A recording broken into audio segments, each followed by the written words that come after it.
साथियों, जो किसानों का एक मुद्दा हमारे सामने अभी है, हम बड़े चद्दर ओढ़ के बहुत आसानी से सब कुछ होने दे रहे हैं और हम बड़े आसानी से देख भी रहे हैं।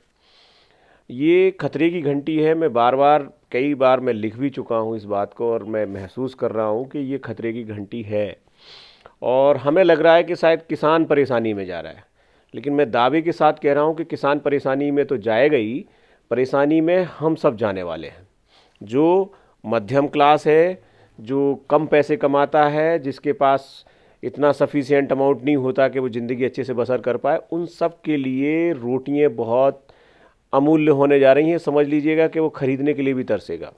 इसको हम ऐसे समझ सकते हैं कि अगर कोई कॉरपोरेट सेक्टर या कोई सेठ किसी किसान का खेत खरीद लेता है, खरीद नहीं लेता है, मतलब उसकी वो फसल की डील कर लेता है और उसमें वो पूरी जो फसल लगेगी उसका सीधा वो सिस्टम ये होता है कि वो खुद लेगा, तो आप यकीन मानिएगा कि वो एक दाना भी नहीं छोड़ने वाला किसान के लिए। जब वो किसान को एक दाना भी नहीं देगा तो इसका मतलब है भाई वो सीधी सीधी डील है कि जब आपके खेत में लगाई हुई फसल की कीमत मैं अदा कर रहा हूँ तो आपको मैं दूंगा भी क्यों। ऐसी स्थिति में वो पूरा का पूरा अनाज उठा के वो अपने पास ले जाएगा, जहाँ भी उसको स्टोर करना होगा वहाँ स्टोर करेगा। अब ये समझिए, इसके दूसरे उलट एक दूसरी मैं तस्वीर आपको दिखा रहा हूँ जो वर्तमान में होता है।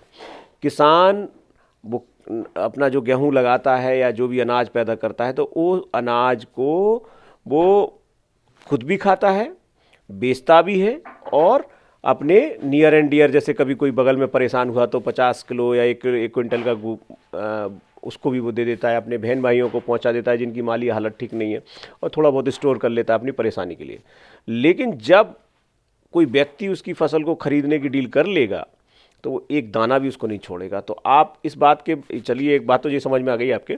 अब दूसरी तरफ इसका एक दूसरा एक सीन देखिएगा कि वो किसान जब उसको कुछ भी बचेगा नहीं तो एट कॉस्ट उसको भी खरीदना पड़ेगा बाजार से।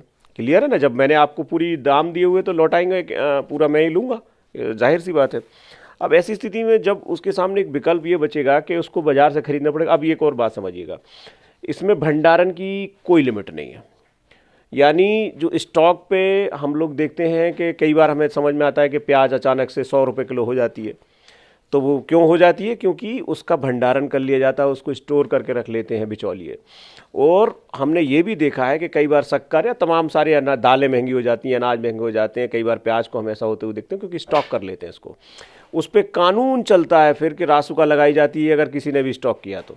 लेकिन इसमें उल्टा देख रहे हैं हम कि इसमें जो भी फसल खरीदता है उसको अनलिमिटेड भंडारण की उसको सुविधा दी जाएगी या उसके कानून में उसको रखने की आज़ादी होगी।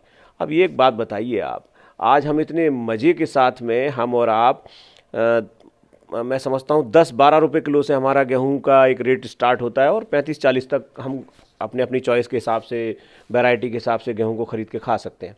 ऐसी स्थिति में हमारे सामने जो विकल्प बचेगा वो ये बचेगा कि सिर्फ वो रेट हमारे सामने आएंगे जो कि उन लोग तय करेंगे जिन्होंने स्टॉक किया होगा।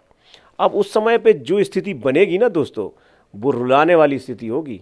और मैं फिर से दोहरा दूं कि जो बड़े आदमी होने तो फ़र्क नहीं पड़ने वाला, लेकिन हम और आप परेशान होंगे। जिसको जहां लिखना हो वो लिख के देख ले। ये एक ऐसा सेक्टर है जिसमें किसान आसानी से अपना वो भी ज़िंदगी अच्छी निकाल रहा है, धीरे धीरे वो बढ़ भी रहा है, लेकिन पता नहीं हम लोगों को क्या हो गया है। और एक और बात बताऊं, जैसे प्याज की ही बात कर ले तो प्याज हमेशा खेत से 5-7-10 रुपये किलो ही निकलती है, लेकिन उसी प्याज को हम बिकते देखते हैं 100 रुपये किलो पे। तो यानी किसान को वो फ़ायदा नहीं होता, बीच वाला। तो अब पूरा का पूरा मोदी जी और उनकी कैसी नीयत है हमें समझ से बाहर है कि पूरा का पूरा सेक्टर ही अब ऐसे थमाए दे रहे हैं बिजनेसमैन के हाथ में। बिजनेसमैन मोटा मुनाफा का सोचेगा, जबकि किसान ऐसा नहीं सोचता। इस वजह से हर आदमी तक भोजन पहुंच जाता है, इस वजह से हर इंसान तक रोटी और सब्जी की पहुंच हो जाती है, जिससे कि आदमी का सर्वाइवल बना रहता है और वो जीता रहता है। भले उसकी आमदनी औसत से भी नीचे होती है तब भी वो जी लेता है। दूसरी बात, भिखारी अगर उसके दरवाजे तक आता है तो उसको आटा निस्वार्थ भाव से निकाल के देता है क्योंकि रेट कम होते हैं उसके। अगर ऐसे ही अपन ने प्लान कर लिया और हम लोग ऐसे चुप्पी साधे रहे तो मैं गारंटी देता हूं कि हम लोग बर्बादी की तरफ मुड़ चुके हैं। और अगर आप ये चुप्पी साधे रहे, मुझे पता नहीं तुम लोग को हो क्या गया है, अगर ऐसी चुप्पी साधे रहे तो ये नुकसान कहीं से भी कहीं तक सिर्फ किसान का नहीं है, ये पूरे सर्वाइवल का एक बहुत टेंशन खड़ा होने वाला है हमारे यहाँ पे। मैं ये नहीं कह रहा हूँ कि अभी हम बहुत अच्छे हैं या बहुत ख़राब हैं, हम बीच की स्थिति में हैं। हमारे यहाँ पे बहुत लोअर क्लास भी है जो कि रोज़ रोटी के लिए मोहताज रहता है, और हमारे पास ऐसे भी लोग हैं जो बहुत बड़े क्लास में रहते हैं। तो कुल मिला के हमें तो उनका भी सोचना पड़ेगा ना, जो निचले स्तर पे हैं। ऐसी स्थिति में हम कैसे मुंह मोड़ सकते हैं? और मेरे को समझ नहीं आ रहा कि सब लोग इसको किसान की समस्या समझ रहे हैं, जबकि मैं गारंटी दे रहा हूँ ये समाज की समस्या होने वाली है। क्योंकि इस सेक्टर पे अगर कॉरपोरेट का ध्यान गया या जा रहा है, या ये सरकार कॉरपोरेट के हाथ में देना चाहती है, तो समझ लीजिए कि इससे बुरा हमारे देश के लिए कभी कुछ नहीं हो सकता जो अभी होने जा रहा है।